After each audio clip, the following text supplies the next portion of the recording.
सकते हो में डाल देंगे। नमस्कार दोस्तों, मैं हूँ आप सबका दोस्त साथी राज और आप सभी को अपने नुक्कड़ टीम तथा भारतीय जनता पार्टी की तरफ से आप सभी का हार्दिक स्वागत और अभिनंदन करता हूँ। जी हाँ दोस्तों, एक बार फिर से हमारी दिल्ली चुनाव के चौराहे पे खड़ी है।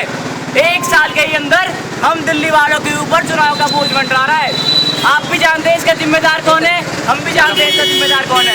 इसका जिम्मेदार झाड़ू और हाथ और कहीं ना कहीं हमारा आप भी है दोस्तों। तो आइए दोस्तों, ये जो चुनौती हमें मिली है, ये जो अवसर हमें मिला है, इसे पूरा करते हैं और दिल्ली को एक पूर्ण बहुमत की सरकार देते हैं जिसका विजन ही है सबका साथ सबका साथ। तो न सिर्फ इस देश को बल्कि इस देश के साथ साथ इस देश की राजधानी को भी विकास की ऊंचाइयों तक ले जा सके। तो आपको ज्यादा समय नहीं लेते हुए शुरू करते हैं अपना ये नाटक। पिताजी अरे आ रहा हूँ चिल्ला क्यों रहा है, बहरा थोड़ी हूँ, बोलो। पिताजी, रानी के लिए पंडित जी 4 रिश्ते लाए हैं, आप सभी के बारे में पता कर लेना, किसी एक को फाइनल कर देना। सभी की तस्वीर के पीछे लिखा है लड़का कितना कमाता है। बेटा, ये मेरी बेटी की जिंदगी का सवाल है, ऐसे ही कोई बाप अपनी बेटी का किसी के हाथ में नहीं देता। लड़के का चाल चलन, सोच संस्कार, घर परिवार सब कुछ देखना पड़ता है। लड़के में कोई बुरी लत, कोई बुरी आदत तो नहीं है। ऐसे कैसे किसी के भी हाथ में दे दूं अपनी बेटी का? हाँ बेटा, तुम्हारे पिताजी बिल्कुल ठीक कह रहे हैं, बस थोड़े में बात न करके भाषण ज्यादा देते हैं। ए जी, बेटा बड़ा हो गया, ये भी 4 साल की बच्ची का बाप है। उफ, कहाँ फंस गई। हाँ, बाप से याद आया, गुड़िया भी अब स्कूल जाने लायक हो गई है, उसका भी नाम किसी स्कूल में लिखवाना है। अरे जा तो रहा हूँ माँ, आज शाम को पता करके मिल बैठ के फैसला करेंगे गुड़िया का एडमिशन किस स्कूल में करवाएं। अरे एडमिशन नहीं तो करवाना, सीमा में कोई गोलियां थोड़ी ना चलानी है जब मिल बैठ के फैसला करेंगे। बगल के बच्चे स्कूल जाते हैं, उनमें से किसी नजदीक के स्कूल में नाम लिखवा दूंगी, तू ऑफिस जा, मैं जाकर एडमिशन करवा दूंगी उसका। ओफो माँ, ऐसे कैसे बूढ़े घर में किसी भी स्कूल में करवा दे। पहले स्कूल के बारे में जानेंगे, पढ़ाई कैसी है, शिक्षक कैसे हैं, बच्चे कितने सुरक्षित रहेंगे वहाँ पर, स्कूल का व्यवहार बच्चे के प्रति कैसा है, स्कूल का मकसद क्या है, बच्चे को पढ़ाना या रुपए पैसे कमाना, ये सब जानने के बाद हम बूढ़े का एडमिशन किसी अच्छे स्कूल में करवाएंगे। अरे भाई, तुम दोनों हो गए तो जरा खिड़की खोल दो, मुझे अखबार पढ़ना है। अब तो ढंग से अक्षर भी दिखाई नहीं देते।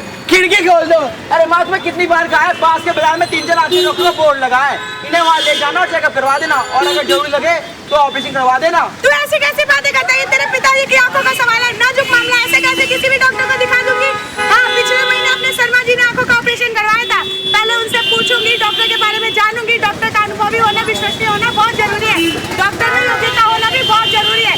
मैं पहले शर्मा जी से बात करके रखूंगी, फिर शाम को मिल बैठ के फैसला करेंगे। तू जा अभी तो ऑफिस जा। अच्छा माँ, मैं चलता हूँ। ये तो बोलते तो देखा भाइयों, ये था आपका परिवार, हमारा परिवार, एक साधारण मध्यवर्गीय परिवार।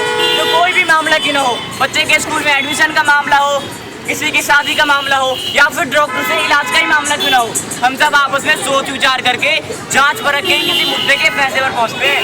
लेकिन बात जो हमारे सबसे बड़े अधिकार की आती है, हमारे देश समाज राज्य में चुनाव की आती है, तो हम क्या करते हैं अपने आँख कान खुले रखते हैं, दिमाग बंद कर लेते हैं, ऐसे करके बैठ जाते हैं हाथ बांध के।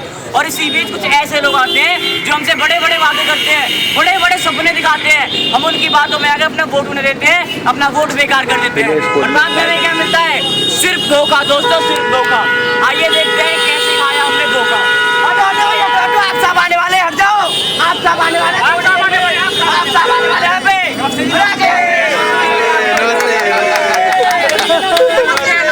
हमने पूरी दिल्ली को 700 लीटर पानी मुफ्त दिया जी। हमने किसी भी दल का कोई समर्थन नहीं लिया जी। हमने कोई सरकारी बंगला नहीं लिया। हमने कोई वीआईपी प्रोटेक्शन भी नहीं लिया जी। मैंने अपने बेटे की कसम भी नहीं खाई है जी। आप साहब बंद करो अपने झूठे वादों का पुलिंदा। आपके इन्हीं झूठे वादों का चक्कर में फंसकर हमने आपको पिछले इलेक्शन में वोट दे दिया था, लेकिन बदले में हमें क्या मिला? सिर्फ धोखा। अब ये दिल्ली की जनता जागरूक हो चुकी है और किसी भगोड़े को दोबारा मौका नहीं देगी। हमने प्यार किया, आपको प्यार किया, हमने प्यार किया, आपको प्यार किया, लग में जान सके, लग में जान सके, लेकिन वादे पे तेरे मारा गया। जनता ये सीधा साधा वादा, तेरा वादा, वादा तेरा वादा, वादा तेरा वादा। जी हाँ भाइयों, अब सच्चाई आपके सामने है और दिल्ली के हालात भी, और अब आप लोग जागरूक हो चुके हैं। तभी तो आपने केंद्र में नरेंद्र मोदी जी के नेतृत्व वाली भाजपा सरकार को पूर्ण बहुमत के साथ चुना है। लेकिन अब भी कुछ लोगों के आंखों के सामने से पर्दा नहीं हटा है। अगर उनकी आंखों से पर्दा नहीं हटा है तो आइए आगे देखते हैं। दिल्ली में चुनाव है, इस बार कैसे जनता को उल्लू बनाए। भाइयों, ये हाथ हमेशा आपके साथ है, ये हाथ ही आपका विकास कर सकता है और ये हाथ ही गरीबों को मिटा सकता। अरे माफ कीजिए भाई साहब, माफ कीजिए, गरीबी मिटा सकती है। माता जी ये पब्लिक है, सब जानती है, तभी तो आपको माफ नहीं पूरी तरीके से साफ कर रही है। पहले हरियाणा और महाराष्ट्र में और अब झारखंड और जम्मू कश्मीर में, और इस बार दिल्ली में, या दिल्ली वाले तो आपका सुपड़ा सफाया कर देंगे। भाई बिल्कुल ठीक कह रहे हैं। यूक्रेन की मनमोहन सरकार और दिल्ली की शीला सरकार ने मिलकर इतने घोटाले किए, 2G घोटाला, CWG घोटाला, कोयला घोटाला, यमुना सफाई घोटाला, घोटाले पे घोटाला, इतना घोटाला कि बेचारी जनता कंफ्यूज हो गई कि याद कौन सा रखे और कौन सा भूल जाए। हाँ भाइयों, बड़े अर्थशास्त्री माने जाने वाले हमारे देश के पूर्व प्रधानमंत्री मनमोहन सिंह ने हमारे देश की अर्थव्यवस्था को ही बर्बाद कर दिया और हमारे देश की भोली भाली जनता को महंगाई की मार झेलने के लिए मजबूर कर छोड़ दिया। मोटू, यहाँ तुम्हारे जनता जागरूक हो चुकी है, तुम्हें निकलने में भलाई है, चुपचाप निकल जाओ, जल्दी निकल जाओ। जी हाँ भाइयों, हम लोगों ने नरेंद्र मोदी जी को जो प्रधानमंत्री बनाने का फैसला लिया वह बिल्कुल सही साबित हुआ है। प्रधानमंत्री बनते ही नरेंद्र मोदी जी ने भ्रष्टाचार की जकड़न को तोड़ने का पहला काम, विदेशों में जमा काला धन वापिस लाने के लिए SIT का गठन किया है। जी हाँ भाइयों, पिछले 6 महीनों में पेट्रोल और डीजल के दाम 6 बार कम हुए हैं, जिससे बढ़ती महंगाई पे काबू पाया गया है और महंगाई दर 2 अंकों सिमट कर 1 अंकों में रह गई है। जी हाँ, और हमारे देश के प्रधानमंत्री ने जन धन योजना लागू किया, जिसके कारण आज लगभग 11.5 करोड़ से भी ज्यादा गरीबों के बैंक में खाता खुल चुके हैं और उसके साथ 1 लाख रुपए का जीवन दुर्घटना बीमा भी मिला है और जरूरत पड़ने पर 5,000 से लेकर 50,000 तक का लोन भी दिया जाएगा।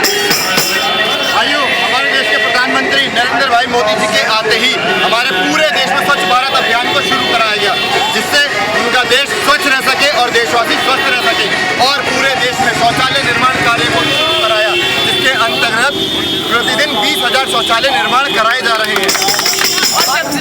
भाइयों, मेक इन इंडिया प्रोग्राम चलाएगा ताकि हमारे देश के युवा बेरोजगारों को रोजगार मिले और उन्हें नौकरियां मिले। और सबसे बड़ी सौगात हम दिल्ली वालों को दी, सभी 958 अस्थायी कॉलोनियों को जून 2015 तक स्थायी कर दिया जाएगा तथा उनमें सारी बुनियादी सुविधाएं उपलब्ध कराई जाएंगी। जी हाँ भाइयों, हमारी दिल्ली में पेयजल की समस्या हमेशा बनी रहती है। इस समस्या को दूर करने के लिए 1993 की भाजपा सरकार ने हिमाचल सरकार के साथ मिलकर गिरि नदी पर रेणुका बांध बनवाने के लिए प्रोजेक्ट साइन किया था, परंतु भाइयों कांग्रेस सरकार की निष्क्रियता ने इस प्रोजेक्ट को पूरी तरह से विफल कर दिया। अब भाइयों, मोदी सरकार के आते ही माननीय वित्त मंत्री श्री अरुण जेटली जी ने इस प्रोजेक्ट के लिए 50 करोड़ रुपए का फंड दिया, जिसकी वजह से दिल्ली वासियों को 23 करोड़ लीटर पानी रोज मिल सकेगा।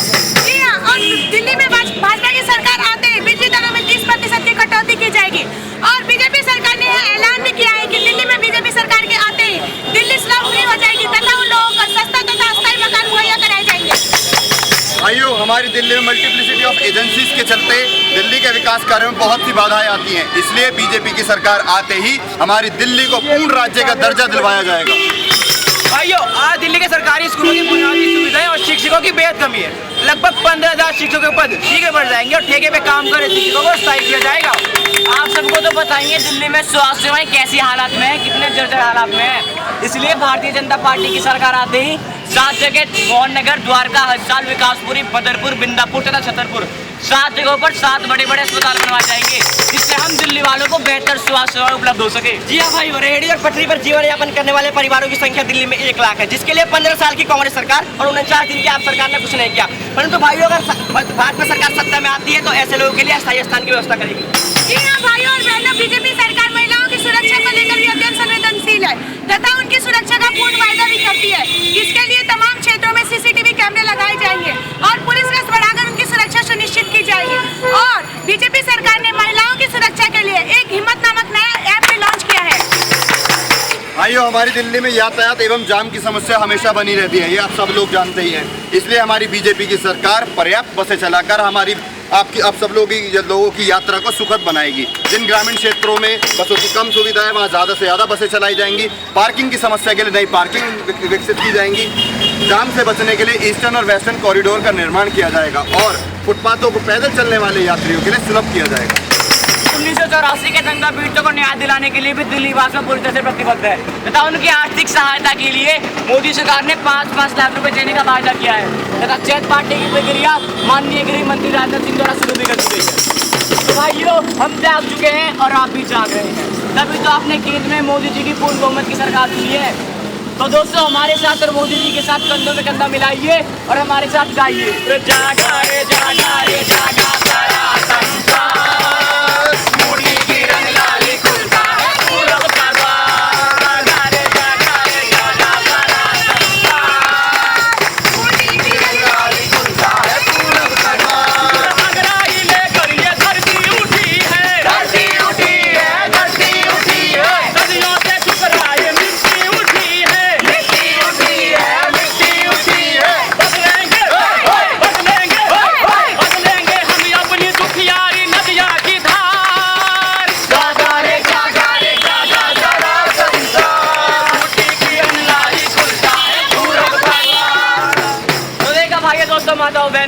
ये थी हमारी एक छोटी सी प्रस्तुति। हमने कोशिश की है लेकिन पूरा आपको करना है, इसलिए आने वाले 7 तारीख को अपने घरों से ज़्यादा संख्या में निकले, वोट करें, भारतीय जनता पार्टी को वोट करें। हमारे पटेल नगर विधानसभा से प्रत्याशी है कृष्णा तीरथ जी, जिनका चुनाव चिन्ह कमल है।